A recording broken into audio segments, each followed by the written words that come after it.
അതിനിടയിൽ ആ രണ്ടാമത്തെ ജാഗ്രത കുറവിന്റെ കാര്യം മറന്നിരിക്കില്ല എന്ന് കരുതുന്നു. സാധാരണ നമ്മുടെ നാട്ടിൽ എങ്ങനെയാ ഈ തെരഞ്ഞെടുപ്പ് വന്നാൽ കോൺഗ്രസ് നേരെ പാണക്കാട്ടിക്ക് പിടിക്കും.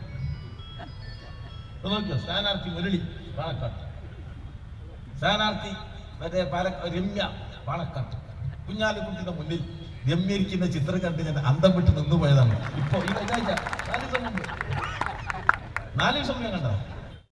ഇതായിരുന്നു ഇന്നലെ വരെയും LDF കൺവീനറുടെ മാസ്റ്റർ പീസ്. നല്ല കയ്യടിയും കിട്ടിയിരുന്നു.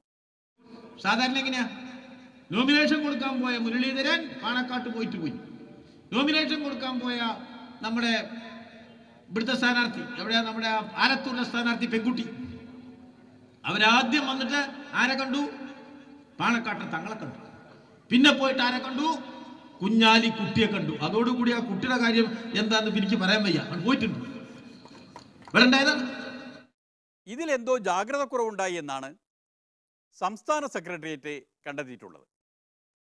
എന്നാൽ പോളിറ്റ് ബ്യൂറോ കണ്ടെത്തിയിട്ടുള്ളത് അങ്ങനെ പറയുന്നവർക്ക് വ്യാഖ്യാനത്തെറ്റുണ്ടായി എന്നാണ്. എന്തിനാ നിങ്ങൾ ദുർവ്യാഖ്യാനം ചെയ്യുന്നത്?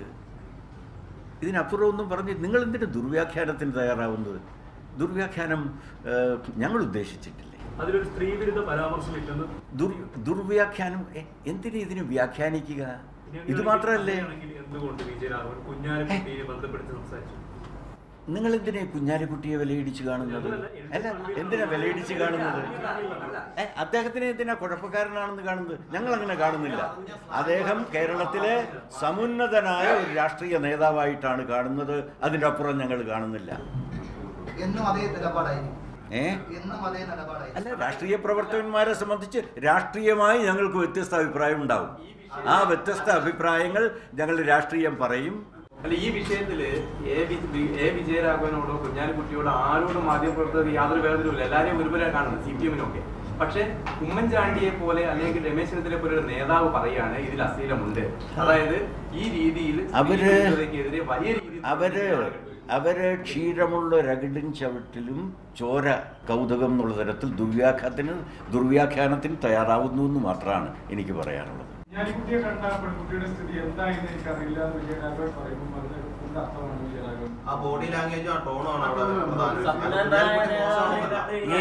അത് കൂടുതൽ ദുർവ്യാഖ്യാനാണ്. ഒരു കുഴപ്പമില്ല, ദുർവ്യാഖ്യാനത്തിന് തയ്യാറാവരുത്.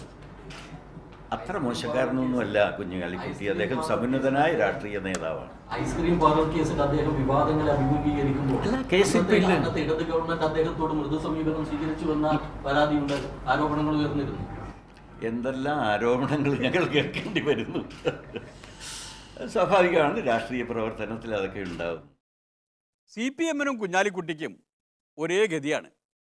രാഷ്ട്രീയ പ്രവർത്തനത്തിനിടയിൽ എന്തൊക്കെ ആരോപണം കേൾക്കണം. അതുപോട്ടെ, രാഹുൽ ഗാന്ധിയുടെ കാര്യത്തിൽ സെക്രട്ടേറിയറ്റും പോളിറ്റ് ബ്യൂറോയും ഒരേ ലൈനില്ല. പടക്കളത്തിൽ നിന്ന് ഓടിയൊളിച്ചയാളിന് എങ്ങനെ പടനായകനാവാനാവും? പ്രശ്നമില്ല. അല്ലല്ല, ഇത് അദ്ദേഹം പടക്കളത്തിൽ നിന്ന് ഓടിയൊളിച്ചയാളാണ്. ഈ രാജ്യത്തെ ജനങ്ങൾ കാണുന്നുണ്ട്. എന്ത് വേണമെന്നുള്ളത് തെരഞ്ഞെടുപ്പിന് ശേഷം തീരുമാനിക്കും. തെരഞ്ഞെടുപ്പിൽ എന്തു നടക്കും എന്നാണല്ലോ ആദ്യം അറിയേണ്ടത്. രാഹുൽ ഗാന്ധി മത്സരിക്കുന്നിടത്ത് എന്ത് നടക്കും? കേരളത്തിലെ ജനങ്ങളുടെ രാഷ്ട്രീയ പ്രബുദ്ധതയിൽ ഞങ്ങൾ കുറച്ച വിശ്വാസമാണ്. അവർ തോൽപ്പിക്കും. വയനാട്ടിൽ രാഹുൽ തോൽക്കും, അതുറപ്പായി. അമേഠിയിലോ? അമേഠിയിലെ രാഷ്ട്രീയ സ്ഥിതിഗതികൾ എങ്ങനെ വരുന്നു എന്ന് ഞങ്ങൾ നോക്കി. ആർക്കാണോ BJP-യെ തോൽപ്പിക്കാൻ കഴിയുക അവർക്ക് വോട്ട് ചെയ്യും. അതാണ് ഞങ്ങളുടെ പദ്ധതി. അല്ലല്ല, ഇതിപ്പോ ഇവര് മാത്രമാവണമെന്നില്ല. അമേഠിയിൽ മറ്റു സ്ഥാനാർത്ഥികൾ ഉണ്ടായിന്ന് വരാം. അല്ല, എന്തോ അത് ശരി ആവാം.